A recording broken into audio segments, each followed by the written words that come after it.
wazi yake. Kila mtu amechoka kwa mtu ambaye ataanza kusali tarawih.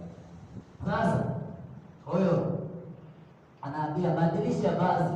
Tubadilishe vazi, wanabadilisha vazi tena, wanarudi tena katika ibada. Ndio kwani wamechoka bwana. Lakini wanarudi tena kufanya nini? Ibada. Wakiswali akisharudi nyumbani, wanasikia katika rumu kuna mgurumo. Ili zile mawe zile za zamani watu wanasagana mahindi zile. Ile mawe ndio nini? Ndio nini ile mawe kwa Kiswahili? Kisagio. Ile zamani watu wanatumia.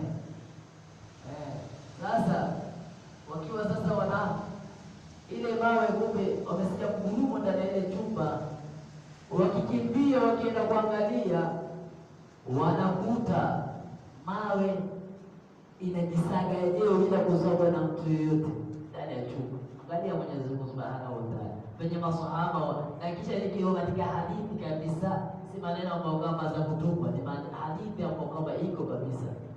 Sasa akawa mawe inajisaga, wakashangaa, na huku pembezoni ya maga unga ya kisawasawa, mpaka wamejaza vyombo vyao kama viko ndani ya nyumba zote zikajazwa unga, na bado mawe inaendelea kujisaga vile vile.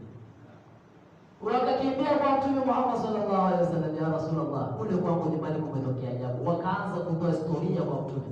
Nilikuwa nyumbani hakuna chakula, lakini sisi tukawa tunaswali sunna Misho ya siku tunasikia kwenye chumba mawe inajisaga yenyewe na huko inatoa unga. Na ndani ya nyumba yangu hakuna sehemu ya kukaliwa, unga tu umejaa, kila vyombo mahala kote limejaa unga.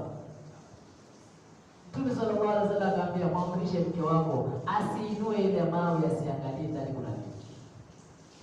Ndani ya ile mawe asiangalie kuna nini chini. Lao ataangalia, basi mtatumia kizazi chenu na umma utakao kizazi ambacho kitakuja nyuma yenu ndio watatumia zile chakula. Siku moja mawe ikawa mara siku mbili, siku tatu hivi inajisaga yenyewe usiku na mchana, inajisaga yenyewe, umejaa tu bwana. Mmoja mwanamke akasema, wacha nijaribu. Mwanamke kila kitu atakujua tu kuna nini. Wewe unaweza kuambia mwanamke wako, hii mlango mtu yote asiingie, ni hatari, wewe tu. Hii mlango mtu yote asifungue. Si kwa kwanza atakumbia, lakini namkea, kwa nini nimekatazwa nifungue ile mlango? Kwa mwisho wa siku, wacha niangalie. Lazima afungue. Mwanamke apenda sana